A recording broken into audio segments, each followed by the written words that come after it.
Assalamualaikum warahmatullahi wabarakatuh.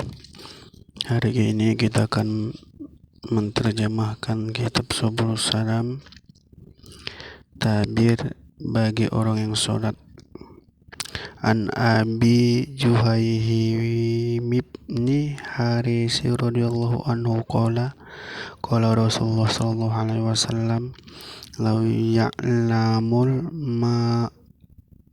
marban yadal musalli mada alaihi minal ismi lakana ayyakifar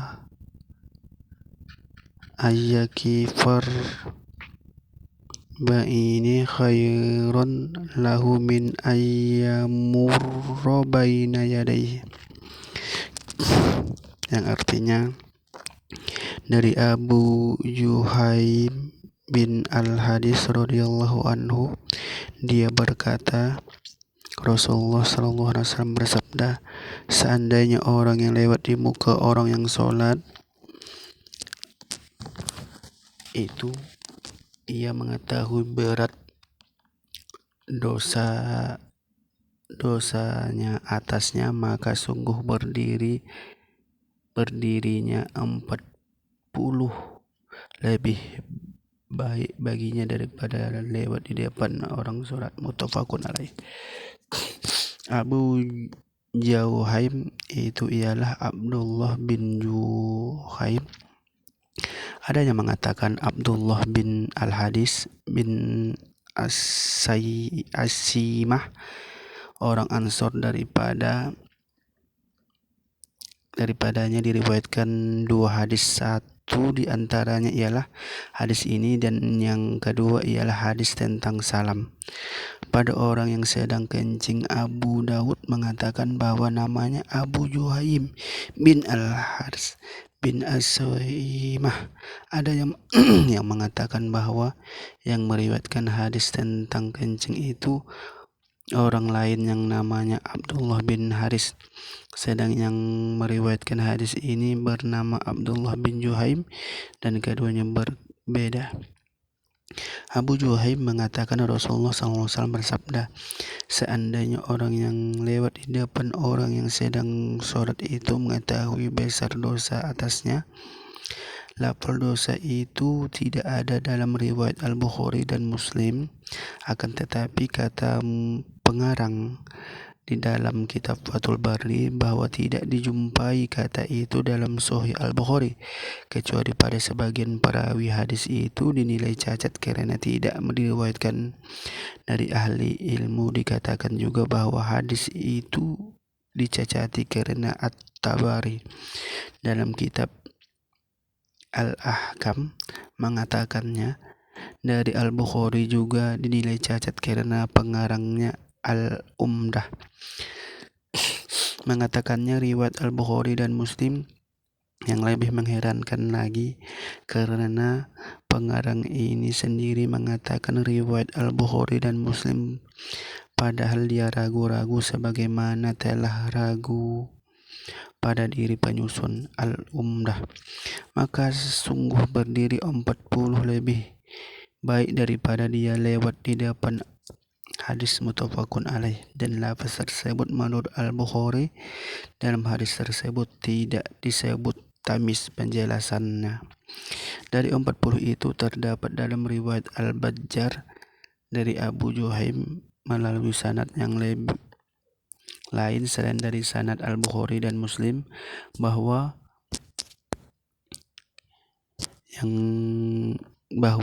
maksudnya ialah 40 tahun. Hadis tersebut sebagai dalil yang menunjukkan haram lewat di muka orang yang sedang sholat, yaitu tempat di antara tempat dahi sewaktu sujud dan tempat kedua tapak kakinya. Ada juga yang mengatakan selain itu, larangan itu berlaku umum bagi setiap orang yang sedang sholat, baik sholat fardu maupun sunat, bagi sholat berjamaah maupun sholat sendirian. Ada yang mengatakan khusus, dan orang yang sholat sendirian tidak termasuk makmum dan tidak mengapa ada orang yang lewat di depannya karena takbir imam itu menjadi takbir bagi makmum dan imam menjadi takbir. Selain itu, pendapat yang mengatakan bahwa takbir itu menghilangkan dosa orang yang sedang sholat itu, bukan menghilangkan dosa orang yang lewat itu. Kemudian menurut kenyataan ancaman itu khusus atas orang yang lewat, bukan atas orang yang sengaja berdiri di depannya dengan sengaja, atau yang sengaja duduk, atau yang sengaja tidur di depan dengan sengaja, atau yang sengaja duduk atau disengaja tidur di depannya. Jika alasan larangan karena mengganggu orang yang sedang sholat, maka orang yang berdiri atau yang duduk atau yang tidur itu sama dengan orang yang lewat. Aisyah radhiyallahu anha qala su'ilan nabiyyu sallallahu alaihi wasallam fi azawati tabuka an suratil musalli faqala misla mukhiratir rahli, yang artinya dari Aisyah radhiyallahu anhu, dia berkata, Nabi ditanya pada waktu perang Tabuk tentang takbir orang yang sholat, lalu beliau menjawab seperti kayu bagian belakang pelana kendaraan. Hadis riwayat Muslim. Lafaz mukhira itu berarti bagian belakang akhir, sedang lafaz ar-rahlu berarti kayu pada bagian belakang kendaraan. Hadis tersebut diriwayatkan oleh Muslim. Di dalam hadis itu disunnahkan bagi orang yang sholat itu untuk membuat tabir atau batas di depannya, dan sebagai batas atau tanda itu cukup seperti kayu bagian belakang kendaraan, kira-kira sepanjang 2/3 hasta, dan bisa juga dengan benda apa saja yang diletakkan di depannya. Ulama berpendapat mengatakan bahwa hikmah tabir itu ialah untuk membatasi pandangan mata hingga batas di belakang tabir itu, dan untuk mencegah orang yang lewat di belakang. Berdasarkan hikmah itu, maka tabir atau tanda batas itu tidak cukup dengan berupa garis atau benang di depan orang yang sedang sholat. Meskipun cara semacam itu terdapat hadis riwayat Abu Dawud yang membolehkan, tetapi hadis itu lebih karena termasuk hadis muttorik, kacau matanya. Ahmad memakai hadis semacam ini menjadi landasan pendapat beliau, mengatakan cukup garis sebagai tanda batas itu.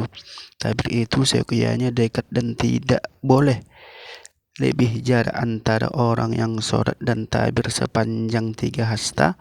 Apabila tidak didapat tongkat atau semacamnya untuk dipasang, maka hendaklah ditumpuk batu atau tanah atau barang lainnya. An-Nawawi mengatakan bahwa ahli ilmu menganggap sunnah mendekatkan letak tabir itu di mana jarak antara dia dan tabir itu hingga batas tempat sujud, dan seperti jarak antara saf-saf terdapat perintah mendekatkan tabir itu dan penjelasan tentang hikmah pembuatan tabir itu, yaitu dalam hadis diriwayatkan Abu Daud dan lainnya dari Sahal bin Abu Yusmal dengan bersambung sanad hingga Nabi SAW bersabda, idza shalla ahadukum idza susuratim falyadnu minha la yaqta'u syaitan alaihi salatah. Apabila seseorang dari kamu sholat di depan tabir, maka hendaklah dia dekat dari tabir itu, agar setan tidak memotong sholatnya, agar setan itu tidak lewat antara dia dan tabir penutup. Penjelasan ini dapat dibaca dalam hadis keempat mengenai batas minim tabir seperti kayu dan dijelaskan kembali dalam hadis berikut.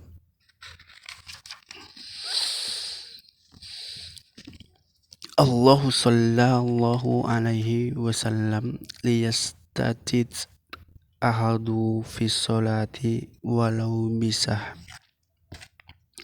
Dari Sabarah bin Ma'bad al-Juhaini, katanya Rasulullah SAW telah bersabda, hendaklah seseorang di antara kamu memasang tabir di dalam sembahyang walaupun dengan anak panah. Hadis riwayat Al-Hakim.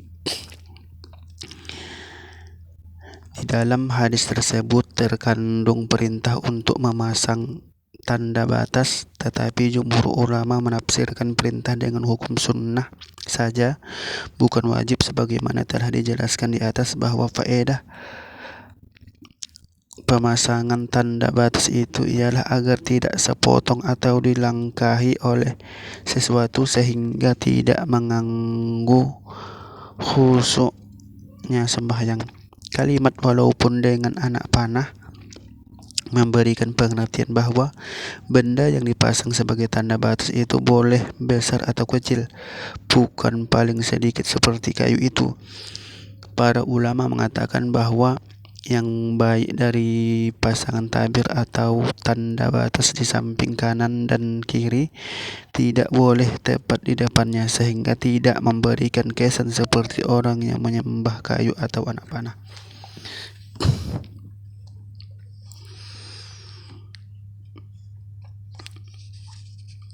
An Abi Zarril Ghifari qala Rasulullah sallallahu alaihi wasallam yaqta'u salatar rajulil muslimi idza lam yakun baina yadayhi mislu mu'khiratir rahlil mar'ah wal himaru wal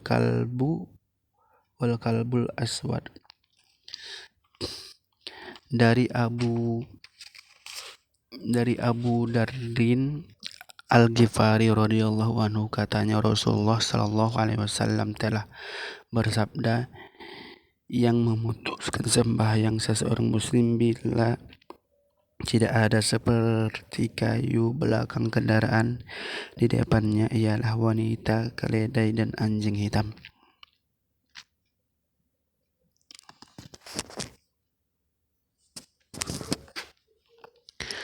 Adapun yang dimaksud dengan memutuskan sembahyang itu ialah merusak atau membatalkan sembahyangnya, atau dapat mengurangi pahalanya karena dapat merusak kekhusyuannya bila di depannya tidak ada tanda yang membatasinya seperti kayu. Adapun yang dimaksudkan al-hadisa ialah sempurna hadis itu, yang berarti hadis itu masih panjang.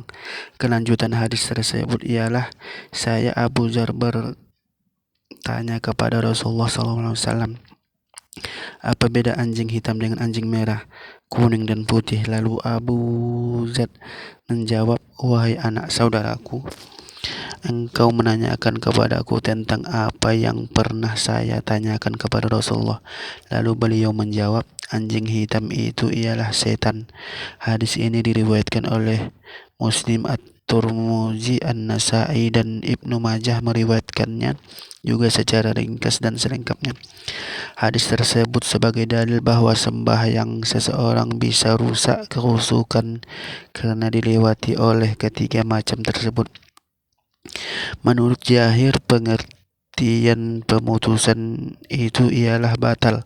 Para ulama berbeda pendapat tentang berpedoman kepada hadis itu. Sekelompok ulama mengatakan yang merusak sembahyang itu ialah wanita yang hitam saja, tidak termasuk keledai, berdasarkan hadis Ibnu Abbas bahwa pernah dia dilewati di muka saf dengan menaiki keledai, dan Nabi SAW sedang sembahyang dan beliau tidak mengulangi sembahyangnya, dan beliau tidak menyuruh sahabat sahabatnya untuk mengulangi sembahyangnya. Hadis ini riwayatkan oleh Al-Bukhari dan Muslim. Mereka menetapkan hadis tersebut sebagai pentakhsis bagi hadis di atas. Al-Ahmad mengatakan yang memutuskan atau membatalkan sembahyang itu hanyalah anjing hitam, setan. Dan beliau mengatakan, menurut perasaan saya, wanita dan keledai yang lewat di depan orang yang sembahyang dapat membatalkan sembahyangnya. Adapun mengenai wanita, terdapat hadis dari Aisyah yang diriwayatkan oleh Al-Bukhari bahwa Aisyah mengatakan pernah Rasulullah sembahyang malam sedang dia tidur di hadapannya, sehingga bila beliau sujud maka beliau menekuk kedua kakinya, dan beliau berdiri maka beliau rentangkan lagi kedua kakinya. Seandainya sembahyang itu batal karena dilewati wanita, maka Aisyah yang berbaring di depan Nabi yang sembahyang itu juga membatalkan sembahyang. Jumhur ulama berpendapat ketiga tidak membatalkan sembahyang sedikit pun bila lewat di depan orang sembahyang.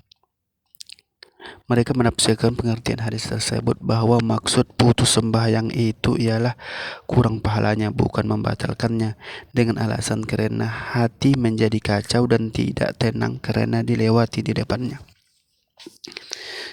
Di antara ulama itu ada yang mengatakan hadis tersebut di atas sudah dirasah dibatalkan hukumnya oleh hadis dari Abu Sa'id berikut ini, yang artinya sesuatu tidak dapat membatalkan sembahyang. Hadis ini akan dibicarakan belakang. Terdapat juga hadis sembahyang, hadis yang artinya bahwa yang membatalkan sembahyang itu ialah diniati oleh orang Yahudi, orang Kristen, orang Majusi, penyembah api dan babi. Tetapi hadis ini lebih yang diriwayatkan oleh Abu Daud dan Ibnu Abbas, dan Abu Daud menilainya lemah. Menurut riwayat Muslim dari Abu Hurairah sama dengan hadis nomor 4 di atas, yaitu hadis dari Abu Syarrim tersebut hanya saja tidak disebutkan anjing.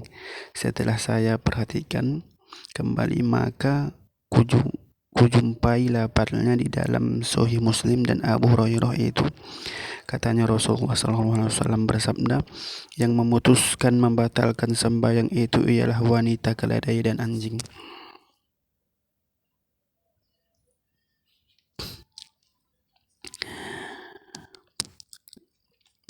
Wali Abi Dawudu wan Nasa'i an Ibni Abbasin nahwu wa qayyadal mar'ata bil haid. Dan menurut Abu Daud dan An-Nasa'i dan Ibnu Abbas sama dengan hadis di atas dengan tanpa sebutan anjing hitam, dan membatasi wanita dengan wanita yang haid. Menurut riwayat Abu Dawud dari Syu'bah, dia berkata, Qatadah telah menceritakan kepada kami, dia berkata, saya pernah mendengar Jabir bin Zaid menceritakan hadis dari Abu Abbas yang menurut Syu'bah bersambung sanadnya hingga Nabi SAW bahwa beliau bersabda, yaqta'u sholatal mar'atul haidu wal kalbu. Yang memutuskan sholat ialah wanita yang haid dan anjing. Hadis tersebut diriwayatkan oleh An-Nasa'i, Ibnu Majah. Tidak ada sebutan akhir hadis, dan Abu Hurairah maksudnya tidak ada dalam hadis dari Ibnu Abbas. Itu katanya terakhir pada hadis yang diriwayatkan dari Abu Hurairah Muslim, yaitu tidak terdapat kalimah, dan yang menyucikannya dari itu tanda batas seperti kayu pada batang belakang pelana kendaraan. Domir kata gantinya pada akhirnya dalam ungkapan penyusun itu dimaksudkan akhirnya. Hadis dari Abu Hurairah padahal tidak terdapat lafal itu pada akhir hadis dari Abu Hurairah sebagai kita ketahui, dan tidak benar domir itu kembali kepada hadis riwayat Abu Zar. Sebagaimana sudah jelas, karena domir itu seharusnya kembali kepada kalimat terdekat.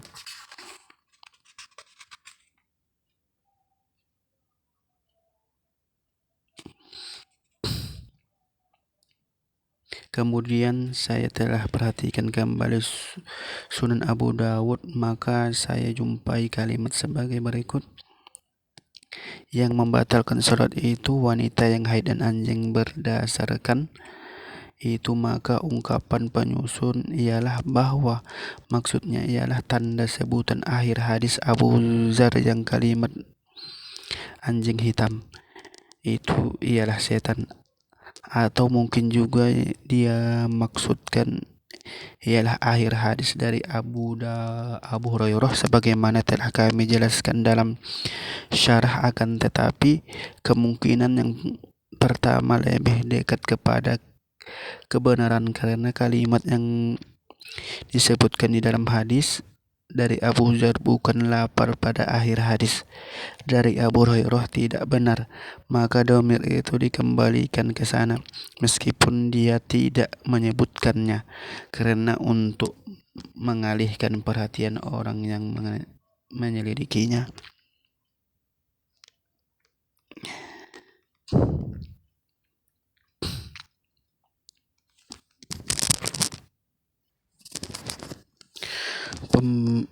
Pembatasan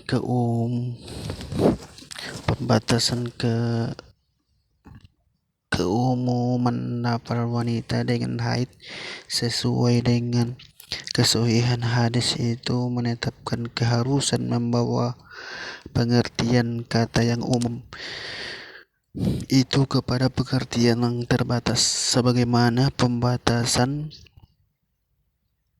keumuman pengertian anjing dengan sebutan sifat merahnya di dalam beberapa hadis. Berdasarkan itu, mereka ulama membawa pengertian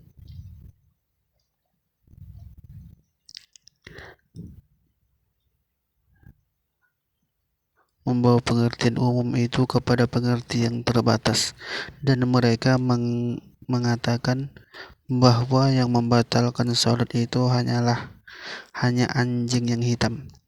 Sebutan wanita yang haid itu juga menetapkan keharusan membawa pengertian yang umum itu kepada yang terbatas.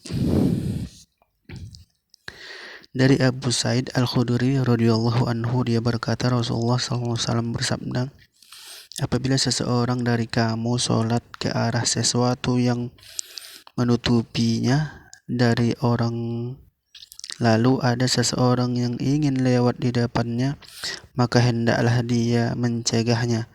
Jika enggan membangkang, maka bunuhlah dia, karena itu sebenarnya hanyalah setan. Muttafaqun alaih. Dari Abu Sa'id Al-Khudri radhiyallahu anhu, dia berkata, Rasulullah SAW bersabda, apabila seseorang dari kamu sholat menghadap ke arah sesuatu yang menutupinya atau yang menghalanginya dari manusia, telah ditegaskan pengertian penutup atau tabir mengenai kadar dan jarak antara tabir dan orang yang sholat. Lalu ada seseorang yang ingin lewat di depannya, maka hendaklah dia menolaknya atau mencegahnya, yang menurut kenyataan perintah itu hukumnya wajib mencegahnya. Jika dia membangkang dari penolakan itu, maka hendaklah dia membunuhnya, yang menurut kenyataan perintah itu wajib membunuhnya, karena sebenarnya hanyalah setan yang berwujud manusia. Karena dia setan yang berwujud manusia itulah yang menjadikan alasan kewajiban membunuhnya, atau mungkin juga alasan boleh membunuhnya karena pembangkangannya itu, atau karena kedua-duanya hadis tersebut muttafaqun alaih, diriwayatkan oleh Bukhari dan Muslim dan sumber sahabat yang sama, yaitu dari Abu Sa'id Al-Khudri.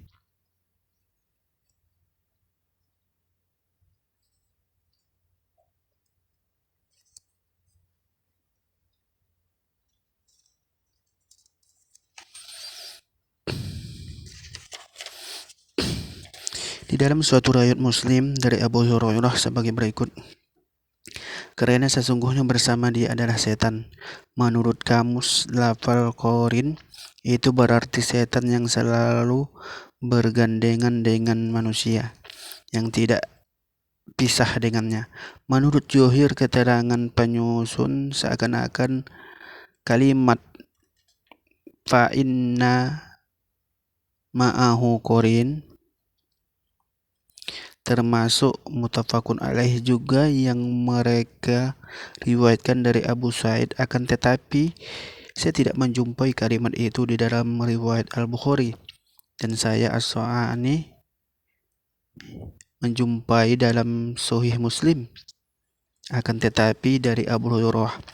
Berdasarkan mafhum dari hadis tersebut menunjukkan bahwa apabila orang yang sholat itu tidak memberi tanda batas di depannya, maka dia tidak mempunyai hak untuk menolak orang yang lewat di depannya. Dan sebaliknya, bila dia memasang tabir, maka dia berhak untuk menolak atau mencegah orang yang lewat di depannya. Al-Qurtubi mengatakan penolakannya dengan isyarat, dengan penolakan yang lemah lembut.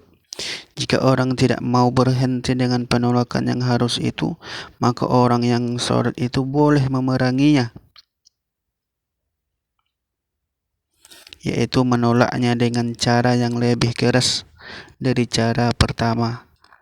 Tadi beliau mengatakan bahwa ulama telah sepakat bahwa dia tidak boleh memeranginya dengan senjata, karena bertentangan cara semacam itu dengan ketentangan sholat yang mengharuskan orang yang sholat itu untuk menghadapi sholat dan mengerjakannya dengan khusyuk. Demikian menurut Al-Qurtubi. Sekelompok ulama mengungkapkannya secara mutlak bahwa orang yang sholat itu berhak membunuhnya menurut pengertian yang sebenarnya, yaitu pengertian sesuai dengan matan Johir hadis tersebut, dan pendapat pengertian boleh menolaknya dengan mengutuk, mencaci makinya jelas bertentangan dengan lafaz hadis ini, dan yang menguatkan ketidakbolehan mencaci maki ialah perbuatan atau tindakan Abu Sa'id sebagai perawi hadis ini terhadap seorang pemuda yang ingin lewat di depannya sewaktu beliau sedang sholat. Al-Bukhari meriwayatkan peristiwa itu. Ada Abu Saleh As-Simam, dia berkata pernah melihat Abu Sa'id Al-Khudri pada suatu hari Jumat sedang sholat menghadap sesuatu yang menutupinya dari manusia. Lalu seseorang pemuda dari suku Bani Abu Mu'aid ingin lewat di depannya. Lalu beliau menolaknya pada bagian dadanya. Pemuda itu memandang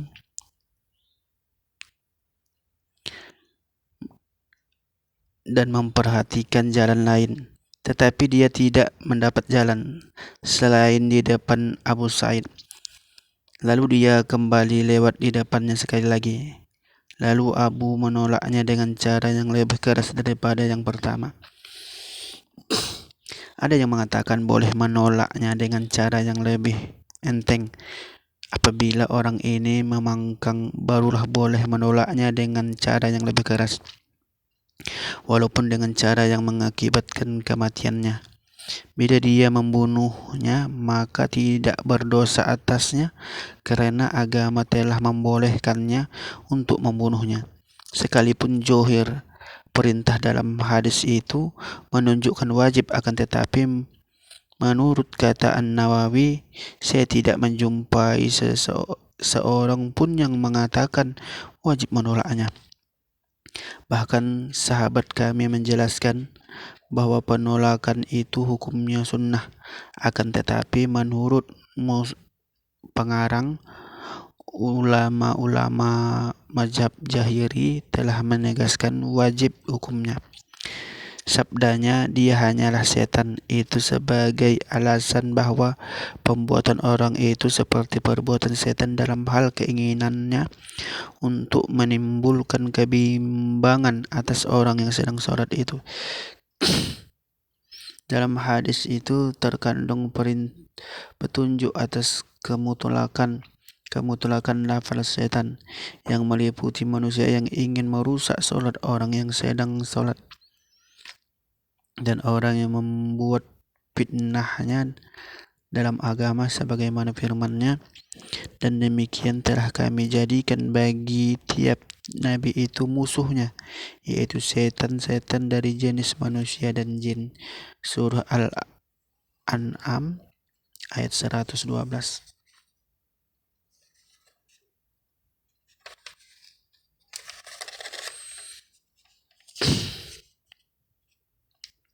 Dikatakan juga bahwa pendorongan untuk lewat itu ialah setan, dan menunjukkan kepada pengertian itu ialah hadis riwayat Muslim di atas bahwa bersamaan ada setan.